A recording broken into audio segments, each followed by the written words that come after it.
Bien-aimés, nous sommes encore là ce matin pour continuer avec la partie de ce travail que nous avons commencé. Je prie encore ce matin pour toi afin que la grâce vienne sur toi. Que Dieu te bénisse dans tous les domaines de ta vie et que Dieu visite ta famille parce que c'est l'unique bénédiction que Dieu t'a donnée sur la terre des hommes. L'ennemi sait que s'il arrive à maîtriser ta famille, c'est fini. L'ennemi connaît l'importance que Dieu attache à la famille. La famille est au cœur de Dieu. Le créateur de la famille, c'est Dieu lui-même. Dieu attache une grande importance à la famille.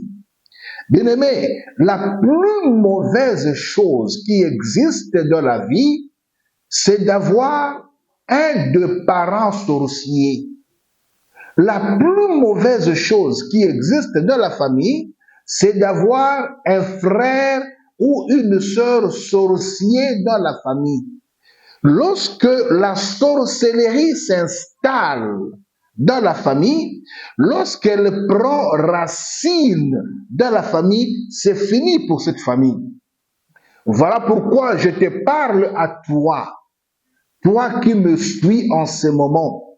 Dieu veut que tu sois ou que tu deviennes le Moïse de ta famille. Dieu veut que tu sois ou que tu deviennes le Noé de ta famille. Moïse et Noé, qui sont-ils?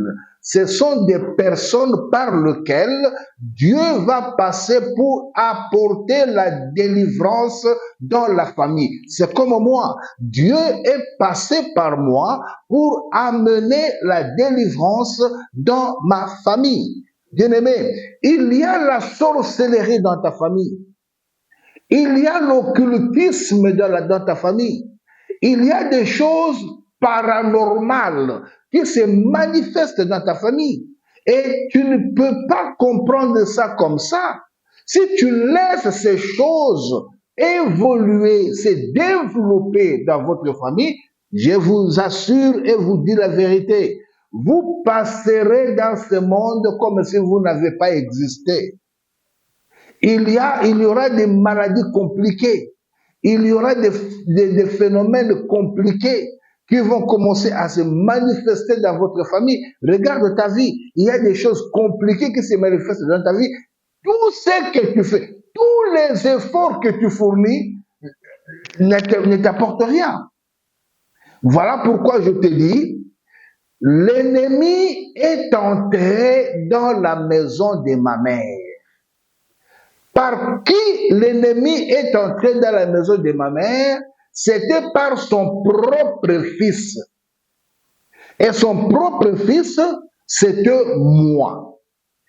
Je livre ce témoignage, bien-aimé. Ce n'est pas pour vous faire peur. C'est pour ouvrir votre intelligence. C'est pour que vous voyez clair dans votre famille. Ma mère, c'était une chrétienne rétrograde. Ma mère était beaucoup plus attachée dans les choses du monde, veut dire chercher l'argent, son commerce, tout ça. Elle a tourné le dos à Dieu. Bien-aimé, du fait que ma mère a tourné le dos à Dieu, c'était un moyen par excellence où la sorcellerie devait s'installer dans sa famille et travailler dans une dimension calme et profonde. Elle n'a pas compris. Qu'est-ce qui s'est passé? J'ai fait ce qu'on m'a demandé de faire. On me dit que c'était le premier sacrifice que je devais offrir à la sorcellerie pour faire asseoir mon pouvoir, pour faire asseoir ma dignité. Et qu'est-ce que je devais faire? Alors, si vous vous rappelez, à la première partie, j'ai parlé comment j'ai pulvérisé ces gaz dans la maison et tout le monde a dormi. Ainsi de suite, on a pris ma soeur qui était engagée, qui était prise par cette histoire, on l'a amenée à l'hôpital. Après avoir fait des examens à ma soeur, la médecine a donné sa conclusion. Donc, ma soeur souffrait de tétanos. Or, la maladie de tétanos que la médecine a dit, ma soeur ne souffrait pas de tétanos. Ce que la médecine a vu, ce que le microscope a vu, ce que les rayons laser, les rayons X a vu, c'était autre chose. Mais la réalité était autre chose. Bien-aimés, on amène des gens à la mort, des gens qui ne sont pas morts. Il y a des maladies qu'on traite aux hôpitaux, des maladies d'origine diabolique, satanique, sorcellérique. On traite autre chose, mais la personne a autre chose. On va traiter, ce sont les antibiotiques qui vont tuer la personne, mais la personne n'est pas malade. Il suffit tout simplement que Dieu vous ouvre les yeux pour que vous voyez ce que la sorcellerie est capable de faire dans la vie d'une personne. J'en ai souffert, bien-aimé, même après ma délivrance. Je vous dirai ces choses-là. Alors, qu'est-ce qui va se passer maintenant? On a dit à ma mère, ton enfant souffre d'une maladie qu'on appelle tétanos à un niveau terminal, donc nous attendons que la mort, mais nous allons, en tant que médecin, chercher comment nous allons sauver ou guérir ton enfant. Alors, la course à la montre commence. C'était des ordonnances sur ordonnances. Des ordonnances sur ordonnances. On a donné des ordonnances pour que ma mère achète les médicaments. Elle va gaspiller l'argent pour acheter les médicaments. Elle amène les médicaments 2-3 jours. Oh non, ça ce n'est pas ça. Il faut changer les médicaments. Et ainsi de suite, ma mère a tout vendu. Ma mère a vendu ses habits. Ma mère a vendu ses bijoux. Ma mère a vendu ses chaises de la maison. Ma mère a vendu tout. Ma mère n'avait plus rien. Ma mère a vendu même les cuillères avec lesquelles on mange. Ma mère les a vendues dans les Maléois. Tout cela, c'était pour chercher comment guérir son enfant. Plus on soignait l'enfant, plus la maladie devenait de plus en plus grave. Ma mère pleurait, elle a appelé tout le monde. Ma mère pleurait, elle ne comprenait pas la situation qui s'est passée. Mais bien aimé, l'origine de tout ça, c'était son propre fils. C'était le problème qui était à son propre pied, mais elle ne comprenait pas. Bien aimé, le problème qui dérange ta vie ne vient pas de loin. Le problème qui tourmente ta vie ne vient pas de loin. Écoutez-moi, dans ma langue maternelle, on dit ceci. La bête qui mange les haricots ne se trouve que dans le haricot. Ne cherche pas loin. Cherche Dieu. Ouvre les yeux. Que Dieu te montre l'état d'âme déjà avec lequel tu vis. Que Dieu te montre l'état d'âme de ton père, de ta mère, déjà que tu as dans ta maison, déjà que tu héberges, déjà à qui tu donnes la nourriture. Il y a des fois, tu demandes l'argent à Dieu. Oh Dieu, donne-moi l'argent pour que j'achète la nourriture. Dieu ne veut pas te donner l'argent. Pourquoi? Tout simplement parce que Dieu ne peut pas te donner l'argent pour que tu t'occupes des ennemis de Dieu. Les sorciers sont des ennemis de Dieu, bien-aimés. Un sorcier n'a pas de cœur. Un sorcier n'a pas d'amour. Ne crois pas qu'il aura pitié de toi parce qu'il t'a fait souffrir longtemps. Non, bien-aimé, non, non. Aujourd'hui, la sorcellerie, si elle veut te détruire, frère, si elle veut te détruire, sœur, elle n'a pas beaucoup de temps pour chercher comment te tuer. Elle va seulement préparer un homme. Elle va seulement préparer une femme de la sorcellerie. Tu tomberas amoureux ou amoureuse d'un homme ou d'une femme sorcière. Alors, tu la mettras dans ta maison et elle maintenant va terminer le travail avec toi. Tu auras des AVC, tu auras des complications. Elle va te mener une vie dure. Elle va te mener une vie compliquée. Elle va coucher avec les hommes dans ta maison. Elle va faire la prostitution. Elle va te fuir, faire des choses horribles. Tu vas mourir. Bien-aimé, ma mère ne comprenait pas ce qui lui arrivait. Ma soeur souffrait terriblement. Cette maladie que souffrait ma soeur, ce n'était pas une maladie d'origine normale. C'était une maladie d'origine sorcellerie qui avait des syndromes métaphysiques. Personne ne pouvait comprendre ça. Alors, qu'est-ce qui s'est passé en réalité? Écoutez-moi bien. Vous savez, le nombril ici, c'est une porte du corps. C'est comme les oreilles. Les oreilles, c'est une porte. Les yeux, c'est une porte. La bouche, c'est une porte. L'anus, c'est une porte. C'est comme que je vous dirais, Dieu cache l'étoile de l'homme dans son anus. Dieu cache l'étoile de la femme dans son sexe. Ne crois pas que lorsqu'on t'aime par tout le monde, tu couches avec beaucoup de gens. Non, il t'aime. Non, non, non, non, non, non. C'est ton étoile qu'on est en train de chercher. Ton étoile se trouve dans ton sexe. Lorsque tu sors avec plusieurs hommes, tu as perdu beaucoup de choses. Vous comprenez ça? L'étoile de l'homme se trouve dans son anus. Vous comprenez? Alors, là, vous allez comprendre déjà l'origine de l'homosexualité. Alors là, ce n'est pas le sujet aujourd'hui, je passe. Alors, bien aimé dans le Seigneur, qu'est-ce qui s'est passé? On a ouvert le nombril de ma soeur, qui est une des portes. On a pris une corde. La corde avait un trou au milieu. On a collé la corde à la nombril de ma soeur et la corde est en contact avec son corps et la corde est partie jusque dans le monde des ténèbres. Alors, cette corde-là, c'était pourquoi? Alors, tous les médicaments que ma soeur prenait, aucun médicament ne fonctionnait dans son cœur. Aucun médicament, que ce soit par péros ou par injection, aucun médicament ne fonctionnait dans son corps. Tous les médicaments sortaient de son corps et partaient là-bas. Aucun médicament ne fonctionnait. Alors, si on étend la corde comme ça, la maladie devient de plus en plus grave. Si on allège la corde, ma soeur peut redevenir un peu normale. Elle peut manger, elle peut parler, elle peut faire ceci, elle peut faire ça. Si on étend la corde, alors la maladie devient de plus en plus grave. Dans ces moments-là, qu'est-ce qui se passe? Ma soeur saute comme ça 2 mètres. Elle tombe. Elle saute. Elle tombe. En sautant et en tombant, en piquant ce genre de crise, elle s'est mordu sa langue. Elle a coupé sa langue. En ce moment-là, ma soeur ne voyait plus. Tous les yeux étaient devenus noirs. Regardez, bien-aimés, à quelle dimension les sorciers peuvent frapper quelqu'un.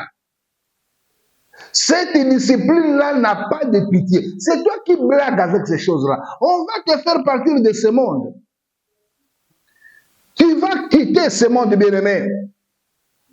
Si ton père est sorcier, il cesse d'être ton père. Si ton enfant est sorcier, il cesse d'être ton enfant. Si ta mère est sorcière, elle cesse d'être ton enfant. Parce que dans ce domaine-là, c'est un domaine qui n'a pas de pitié. As-tu déjà vu dans ce monde des vivants que Dieu a fait quelque chose, mange quelque chose qui vient de lui? As-tu déjà vu une rivière qui mange ses propres poissons? As-tu déjà vu un arbre qui mange ses propres fruits? Si un arbre commence à manger ses propres fruits, veut dire qu'il y a quelque chose qui ne va pas. Si tu constates la rivière commence à manger ses propres poissons, veut dire qu'il y a quelque chose qui ne va pas. Et si tu vois un homme ou une femme qui commence à manger, à détruire ses propres enfants, comprenez que c'est la semence de la sorcellerie. Et c'est pour cela que je vous dis de donner votre vie à Jésus. Ce témoignage, je le fais avec un seul objectif, à vous tous qui me suivez, de donner votre vie à Jésus pour que vous deveniez le Moïse, pour que vous deveniez le Noé qui aura la responsabilité d'amener Jésus et d'amener la délivrance dans ta famille, de chasser la sorcellerie de ta famille et d'installer la croix de Jésus, d'installer le trône de Jésus dans ta famille. Voilà mon objectif. Bien-aimé, ma sœur souffrait terriblement. Ma sœur était devenue inconsciente. Ma mère n'avait plus l'argent. Ma mère n'avait plus tout le monde l'a abandonné. Mais qu'est-ce qu'elle va faire? Ma mère était là, donc elle ne sait pas. Sa fille est en train de mourir, incapable d'arrêter la mort, incapable de faire quelque chose. C'est alors que ma mère va se rappeler qu'elle ne m'a pas encore dit qu'elle était hospitalisée avec l'enfant. Ma mère m'a appelé pour me dire que je vienne rapidement parce qu'elle est hospitalisée avec son enfant. Bien aimé, lorsque j'ai été saisi de ces problèmes-là, moi je connaissais les problèmes. J'appelle mon professeur. Je lui dis, ma mère m'appelle.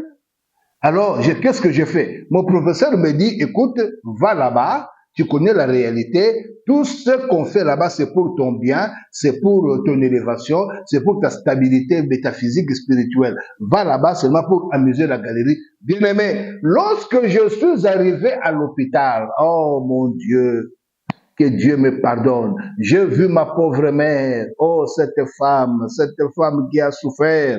J'ai vu Véronique. J'ai vu ma mère qui s'appelait Véronique. Une très belle femme qui a pâli. Une très belle femme qui a maigri. Regarde comment la sorcellerie est capable de briser toute une famille bien-aimée. Ma mère me voit, ma mère m'accueille avec joie. Elle ne savait pas que c'est moi qui suis à la base de tout cela. Elle m'a accueilli avec joie. Elle me dit, viens voir ta sœur. Bien-aimé, lorsque je suis entré là où était ma sœur, c'était à l'hôpital Mama Yemo, à Kinshasa, à l'hôpital Mama Yemo, au pavillon 2, là où on gardait les gens des tétanos, pavillon 2. Je me rappelle très bien. Lorsque je suis arrivé, ça m'a étonné. Qu'est-ce qui m'a étonné? C'était la cruauté avec laquelle ma sœur a été frappée. Ma sœur avait perdu la forme d'un homme. Ma sœur était devenue comme un porc. Elle a grossi anormalement. Les yeux ne voyaient plus. La langue est rentrée dans sa gorge. Tout ça, elle était malade, près de mourir. Alors, à ce moment-là, on a étendu la corde et ma sœur a sauté 2 mètres. Elle tombe. Ma mère ne supportait pas ça. Elle a commencé à pleurer. À ce moment-là, cher frère, moi qui étais là, ça ne me faisait absolument rien. Je n'avais ni pitié, ça ne me faisait rien, je ne sentais rien. Moi, mon problème, c'était que cette histoire se termine vite, qu'elle parte pour que j'entre en possession de mon pouvoir, de ma stabilité spirituelle. C'est ce qui m'intéressait, moi. Moi, sa vie ne me disait absolument rien. Bien-aimé, ta vie ne dit rien à ces gens-là. Pour ces gens-là, tu n'es qu'une chèvre. Pour ces gens-là, tu n'es qu'une poule. Pour ces gens-là, tu n'es qu'un esclave. Donc toi, tu es l'esclave de ces gens-là. Tu dois travailler beaucoup pour le nourrir. Tu dois faire la prostitution. Même si tu attrapes le sida, c'est pas leur affaire. Mais toi, tu dois travailler pour eux. Et s'ils se lâchent de toi, ils te tuent, tu pars. Voilà pourquoi Dieu m'a envoyé. Dieu m'a envoyé pour t'avertir. Le chemin est encore là, bien-aimé. Jésus est encore là avec le bras ouvert. Il t'attend. Viens à lui. Tout ce que tu vois là-bas, ce n'est rien. Alors, bien-aimé, ma sœur est en train de mourir. Ce que je vous dis, c'est vrai. C'est vérifiable. Vous pouvez appeler ma famille. Vous pouvez venir. Ce que je vous dis là, ce sont des choses qu'on a vérifiées. Moi, en faisant ce témoignage, on m'a amené même le pasteur Lisungi Mboula. Il était venu pour vérifier ce que j'ai dit, si c'était vrai. Lisungi Mboula a dit, ce que cet homme dit, c'est vrai. Ce que cet homme dit, c'est vrai. J'ai salué en passant le pasteur Lisungi. Il a disparu, je ne sais pas là où il est, que Dieu le garde encore en vie parce que c'est une bénédiction, cet homme que Dieu a délivré de la haute magie. Bien-aimé, qu'est-ce que nous allons dire dans ces choses? Alors, la mort de ma sœur ne tardait pas à venir. Lorsque j'ai vu qu'il ne restait que quelques minutes avant que ma sœur ne meure. Parce qu'on m'avait averti que ma sœur va mourir à midi. Il était déjà 11h30. J'ai dit à ma mère, bon, maman, moi je dois partir parce que la maladie vient rapidement et elle rentre lentement. Ne t'en fais pas, elle va guérir, il n'y a pas de problème. Moi j'ai un rendez-vous, je pars. Ma mère m'accompagne. Je laisse ma mère dans cette situation-là. Aujourd'hui, si je pense à ces choses-là, je me pose la question, je dis, quel cœur moi j'avais pour faire ce genre de choses? Quel cœur moi j'avais pour laisser cette pauvre femme qui s'est battue pour moi, cette pauvre femme qui m'a accouché, qui m'a nourri, qui m'a fait étudier, cette pauvre femme qui m'a montré beaucoup d'amour et je l'ai mis dans cette chose-là. C'est pourquoi, bien aimé, j'ai donné ma vie à Christ pour servir Jésus et détruire les œuvres de la sorcellerie. Alors, qu'est-ce qui se passe? Lorsque je pars, j'appelle mon professeur. Je lui dis félicitations. Ça, c'est un travail de professionnel. Il me dit, il n'y a pas de problème. Alors, il ne restait que quelques minutes pour que ma sœur quitte le monde des hommes. Le médecin a compris ça. Ils ont commencé à désinstaller les instruments qu'on a posés sur elle. On va envoyer ma mère acheter un médicament qu'elle ne va pas trouver pour qu'elle aille chercher de pharmacie à pharmacie. Lorsqu'elle va rentrer, qu'elle trouve déjà qu'on va lui dire l'enfant est décédé, on lui montre la direction de la morgue. C'était ça la situation. Et moi, j'attendais seulement qu'on m'appelle pour me dire que ta sœur est morte, pour que je vienne faire le théâtre de pleurer, et puis à faire des comptes volontaires, et puis c'est fini. Bien aimé, lorsque j'attendais ça, j'ai vu un ami venir. Cet ami qui est venu, on travaillait avec nous dans ce domaine spirituel, il me dit ceci. Il me dit, Edo, ce que tu as fait, je sais. Si ta sœur meurt, je veux t'accuser. Cette phrase-là m'a effrayé parce que je savais que ma mère parlait beaucoup. Alors mon ami est parti, je suis resté seul. Alors j'ai appelé mon professeur. Je lui dis, mais je ne comprends pas comment la situation est dévoilée. Alors est-ce qu'on ne peut pas changer le mécanisme? Il me dit non, on ne peut pas changer le mécanisme parce que comme le mécanisme est déjà déclenché, ça ne peut pas s'arrêter, on ne peut pas changer ça. Moi, j'ai dit non, j'ai insisté. Pourquoi je devais insister? Parce que si la corde là s'est cassée, c'est fini. Il n'y aura plus possibilité de ramener l'esprit de ma sœur dans son corps. Donc, il fallait trouver un moyen de remplacement avant que la corde là se casse. Lorsque j'ai insisté, alors mon professeur a eu pitié de moi. Il a arrêté la télékinésie. Cela veut dire, il a arrêté le mécanisme qui gérait toutes ces choses-là. Il me dit, viens ici, bien-aimé. Écoutez, être chrétien, c'est une autre chose. Être spirituel, c'est une autre chose. Comprenez ces deux choses-là. Être chrétien, c'est une autre chose. Être spirituel, c'est une autre chose. Alors, je suis allé voir mon professeur. Lorsque je l'ai vu, il m'a dit, qu'est-ce que tu veux? Je lui dis non, je veux changer le mécanisme de la mort de cet enfant pour que je ne sois pas cité dans cette histoire-là. S'il y a autre moyen de faire, je veux le faire. Ou s'il y a moyen de racheter sa mort pour que je fasse autre chose. Il me dit, tu ne sauras pas, c'est compliqué. Moi, je dis, je saurais. Bien aimé, il m'a redonné le même truc là de l'insecticide. Il me dit, si tu veux racheter ta sœur, rentre là où elle est tombée malade. À minuit, tu prends ça, tu jettes dehors, tu pulvérises. Lorsque tu vas terminer, ne pars pas, rentre dans la maison. Tu n'ouvres pas la porte de la maison avant 8 heures. Tu ouvres seulement la porte après 8 heures. Bien-aimé, j'ai fait ce qu'on m'a demandé de faire. Ah, bien-aimé, donnez votre vie à Jésus-Christ. Vous savez ce qui s'est passé après que j'ai fait ce qu'on m'a demandé de faire? Dans la parcelle où nous étions, la bailleresse, la propriétaire de la maison, pique une crise et meurt sur place. 30 minutes après, nos voisins de gauche, quelqu'un a piqué une crise et il est mort sur place. 30 minutes après, nos voisins de droite, quelqu'un pique une crise et meurt sur place. 30 minutes après, devant nous. 30 minutes après, derrière nous. Bien-aimés, lorsque j'ai ouvert la porte après 8 heures, dans notre propre parcelle, il y avait un cas de décès et nous avons été entourés par la mort. Donc, ces gens qui sont morts, c'était des innocents. C'était des gens qui dormaient calmement chez eux à la maison. Ils étaient impliqués ni de loin ni de près dans cette affaire. Mais du fait que ces gens-là n'avaient pas une couverture spirituelle, du fait que ces enfants n'avaient pas une couverture de sang de Jésus, du fait que ces gens-là n'avaient pas Jésus, alors la mort dans l'environnement spirituel les a atteints et ces gens-là sont morts, bien-aimés.